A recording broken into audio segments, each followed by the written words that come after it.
श्रीमद् भगवद गीता प्रथमो अध्याय। धर्म क्षेत्रे कुरुक्षेत्रे समवेता युधिष्ठिरः मामकः पांडवश्चैव किम कुर्वः संजय। धृतराष्ट्र बोले, हे संजय, धर्मभूमि कुरुक्षेत्र में एकत्रित युद्ध की इच्छा वाले मेरे और पांडे के पुत्रों ने क्या किया। संजय बोले, उस समय राजा दुर्योधन ने चक्रव्यूह युक्त पांडवों की सेना को देखकर और द्रोणाचार्य के पास जाकर यह वचन कहा, हे आचार्य, आपके बुद्धिमान शिष्य द्रुपद पुत्र धृतद्युम्न द्वारा चक्रव्यूह खड़ी की हुई पांडु पुत्रों की इस बड़ी भारी सेना को देखिए। इस सेना में बड़े बड़े धनुष वाले तथा युद्ध में भीम और अर्जुन के समान शूरवीर, सात्विकी और विराट और महारथी राजा द्रुपद, धृष्टकेतु, चेकितान तथा बलवान काशीराज, पुरुजित, कुंती भोज और मनुष्यों में श्रेष्ठ शैब्य, पराक्रमी युधामन्यु तथा बलवान उत्तमौजा, सुभद्रा पुत्र अभिमन्यु एवं द्रौपदी के पांचों पुत्र, ये सभी महारथी हैं। हे ब्राह्मण श्रेष्ठ, अपने पक्ष में भी जो प्रधान हैं उनको आप समझ लीजिए। आपकी जानकारी के लिए मेरी सेना के जो सेनापति हैं उनको बतलाता हूँ। आप द्रोणाचार्य और पितामह भीष्म तथा कर्ण और संग्राम विजयी कृपाचार्य तथा वैसे ही अश्वत्थामा, विकर्ण और सोमदत्त पुत्र भूरिश्रवा और भी मेरे लिए जीवन की आशा त्याग देने वाले बहुत से सूरवीर अनेक प्रकार के शास्त्रों से सुसज्जित और सबके सब युद्ध में चतुर हैं। भीष्म पितामह द्वारा रक्षित हमारी वह सेना सब प्रकार से अजय है और भीम द्वारा रक्षित इन लोगों की यह सेना जीतने में सुगम है। इसलिए सब मोर्चों पर अपनी अपनी जगह स्थित रखते हुए आप लोग सभी निसंदेह भीष्म पितामह की ही सब ओर से रक्षा करें। कौरवों में वृद्ध बड़े प्रतापी पितामह भीष्म ने उस दुर्योधन के हृदय में हर्ष उत्पन्न करते हुए उच्च स्वर में सिंह की दहाड़ के समान गर्ज कर शंख बजाया। इसके पश्चात शंख और नगारे तथा ढोल, मृदंग और नरसिंगे आदि बाजे एक साथ ही बज उठे। उनका यह शब्द बड़ा भयंकर था। इसके अनंतर सफेद घोड़ों से युक्त उत्तम रथ में बैठे हुए श्री कृष्ण महाराज और अर्जुन भी अलौकिक शंख बजाए। श्री कृष्ण महाराज पांचजन्य नामक और अर्जुन ने देवदत्त नामक और भयानक कर्म वाले भीमसेन पौंड नामक महाशंख बजाया। कुंती पुत्र राजा युधिष्ठिर ने अनंत विजय नामक और नकुल तथा सहदेव ने सुघोष और मणि पुष्प नामक शंख बजाए। श्रेष्ठ धनुष वाले काशीराज और महारथी शिशंगड़ी और धृतद्युम्न तथा राजा विराट और अजय सात्विकी राजा द्रुपद और द्रौपदी के पांचों पुत्र और अजय सात्विक राजा द्रुपद और द्रौपदी के पांचों पुत्र और बड़ी भुजा वाले सुभद्रा पुत्र अभिमन्यु, इन सभी ने राजन सब ओर से अलग अलग शंख बजाए और उन भयानक शब्द ने आकाश और पृथ्वी को भी गुंजाते हुए धृतराष्ट्र के अर्थात आपके पक्ष वाले के हृदय विदीर्ण कर दिए। तब अर्जुन बोलते हैं, हे राजन। इसके बाद कपिध्वज अर्जुन ने मोर्चा बांधकर डटे हुए धृतराष्ट्र संबंधियों को देखकर उस शस्त्र चलने की तैयारी के समय धनुष उठाकर ऋषिकेश श्री कृष्ण महाराज से यह वचन कहा, हे अच्युत्य, मेरे रथ को दोनों सेना के बीच में खड़ा कीजिए और जब तक कि मैं युद्ध क्षेत्र में डटे हुए युद्ध के अभिलाषी इन विपक्षी योद्धाओं को भली प्रकार देख लूं कि इस युद्ध रूप व्यापार में मुझे किन किन के साथ युद्ध करना योग्य है, तब तक उसे खड़ा रखिए।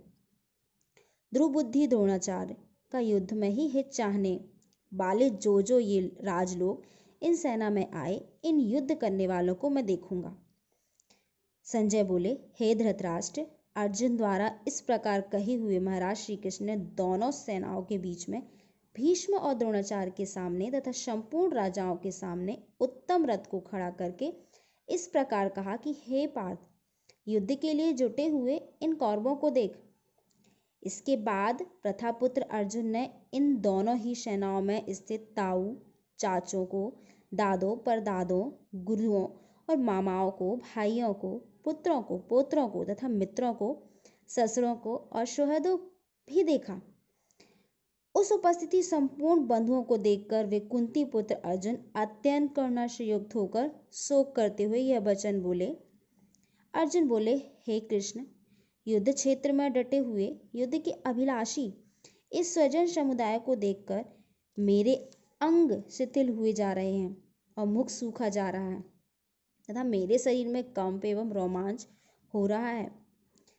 हाथ में गांडीव धनुष गिर रहा है और त्वचा भी बहुत जल रही है तथा मेरा मन भ्रमित सा हो रहा है, इसलिए मैं खड़ा रहने भी सामर्थ्य नहीं। हे केशव, मैं लक्षणों को भी विपरीत ही देख रहा तथा युद्ध में स्वजन समुदाय को मारकर कल्याण भी नहीं देखता। हे कृष्ण, मैं ना तो विजय चाहता हूँ और न राज्य तथा सुखों की ही। हे गोविंद, हमें ऐसे राज्य में क्या प्रयोजन तथा ऐसे भोगों से और जीवन से भी क्या लाभ। हमें इनके लिए राज्य भोग और सुखादि अविष्ट है। वे ही ये सब धन और जीवन की आशा को त्याग कर युद्ध में खड़े हैं। गुरुजन, ताऊ, चाचे, लड़के और उसी प्रकार दादे, मामे, ससुर, पौत्र, साले तथा और भी संबंधी लोग हैं। हे मधुसूदन, हे कृष्ण, मुझे मारने पर भी अथवा तीनों लोकों के राज्य के लिए भी मैं इन सबको मारना नहीं चाहता, फिर पृथ्वी के लिए तो क्या कहना ही है। हे जनार्दन, धृतराष्ट्र के पुत्रों को मारकर हमें क्या प्रसन्नता होगी। इन आदतियों को मारकर तो हमें पाप ही लगेगा। अतएव हे माधव, अपने ही बांधव धृतराष्ट्र के पुत्रों को मारने के लिए हम योग्य नहीं हैं, क्योंकि अपने ही कुटुंब को मारकर हम कैसे सुखी होंगे। यद्यपि लोभ में भ्रष्टित हुए ये लोग कुल के नाश में उत्पन्न दोष को और मित्रों से विरोध करने से पापों को नहीं देखते। और भी है जनार्दन कुल के नाश में उत्पन्न दोष को जानने वाले। हम लोगों को इस पाप से हटने के लिए क्यों नहीं विचार करना चाहिए। कुल के नाश में सनातन कुल धर्म नष्ट हो जाते हैं। धर्म के नाश हो जाने पर संपूर्ण कुल में पाप भी फैल जाता है। हे कृष्ण, पाप के अधिक बढ़ जाने से कुल की स्त्रियां अत्यंत दूषित हो जाती हैं और ये वाषिण स्त्रियों के दूषित हो जाने पर वर्णशंकर उत्पन्न होता है। वर्णशंकर कुलाधिपतियों को और कुल को नरक में ले जाने के लिए ही होता है। लुप्त हुए पिंड और जल की क्रिया वाले अर्थात श्राद्ध और तर्पण में वंचित इन पितर लोग भी अधोगति को प्राप्त होते हैं। इस वर्णशंकर कारक दोषों से कुलाधिपतियों के सनातन कुल धर्म और जाति धर्म नष्ट हो जाते हैं। हे जनार्दन, जिनका कुल धर्म नष्ट हो गया, ऐसे मनुष्यों का अनिश्चित काल तक नरक में वास होता है, ऐसा हम सुनते आए हैं। हाँ, शोक, हम लोग बुद्धिमान होकर भी महान पाप करने की तैयार हो गए। जो राज्य और सुख के लोभ से स्वजनों को मारने के लिए उद्यत हो गए, यदि मुझ शस्त्र रहित और सामना ना करने वाले को शस्त्र हाथ में लिए हुए धृत राष्ट्र के पुत्र रण में मारे डाले तो वह मारना भी मेरे लिए अधिक कल्याणकारक होगा। संजय बोले, रणभूमि में शोक में उद्यत मन वाले अर्जुन इस प्रकार कहकर बाण सहित धनुष को त्याग कर रथ के पिछले भाग में बैठ गए। यहाँ पर ये अर्जुन युद्ध में आ चुके हैं, जहाँ से उन्होंने अपने रिश्तेदारों को, भाई बंधु परिजनों को, ताऊ को, चाचा जी को, इन सभी को देखा तो वो एकदम करुणामय हो गए। वो बहुत ही पिघल चुके थे, क्योंकि वो ये नहीं चाहते थे कि मेरे द्वारा मेरे परिजनों को, मेरे रिश्तेदारों की मृत्यु हो। मैं ऐसे धर्म का, मैं ऐसे राज्य का, मैं ऐसे पृथ्वी में मैं राज्य पाके क्या करूँगा। तो वो ये नहीं चाहते थे।